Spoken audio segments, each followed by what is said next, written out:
নমস্কার বন্ধুরা, আজকে আমি তোমাদের জন্য নিয়ে এসেছি ছানার কোপ্তা কারি। তার জন্য প্রথমে কিছুটা ছানা নিয়ে এর মধ্যে পরিমাণ মতো ময়দা, স্বাদ মতো চিনি, অল্প হলুদ গুঁড়ো, অল্প জিরে গুঁড়ো, অল্প গরম মশলা গুঁড়ো, স্বাদ মতো চিনি মিশিয়ে হাতে তালুর সাহায্যে ডলে ডলে বেশ ভালো করে চটকে মেখে নিতে হবে।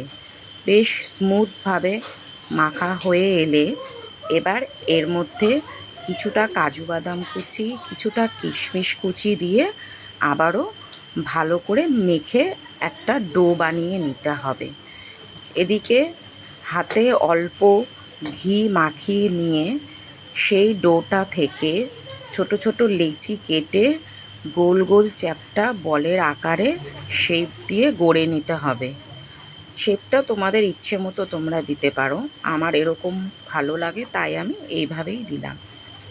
বলগুলো এইভাবে গড়া হয়ে এলে এবার অন্য দিকে একটা মিক্সিতে কাজু বাদাম, চারমগজ, জিরে গুঁড়ো, ধনে গুঁড়ো, শুকনো লঙ্কা, আদা দিয়ে একটা মিহি পেস্ট বানিয়ে নিতে হবে।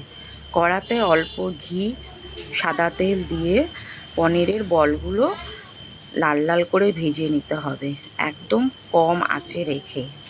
আমি সব বলগুলো এইভাবে লাল লাল করে ভেজে তুলে নিলাম।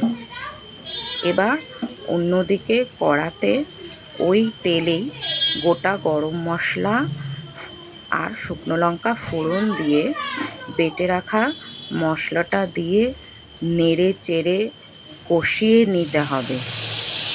বেশ তেল ছেড়ে এলে এবার এর মধ্যে স্বাদ মতো চিনি আর পরিমাণ মতো নুন, হলুদ গুঁড়ো, চিনির পরিমাণটা একটু বেশি দিতে হবে, দিয়ে একটু ঢাকা দিয়ে রেখে কষিয়ে নিতে হবে।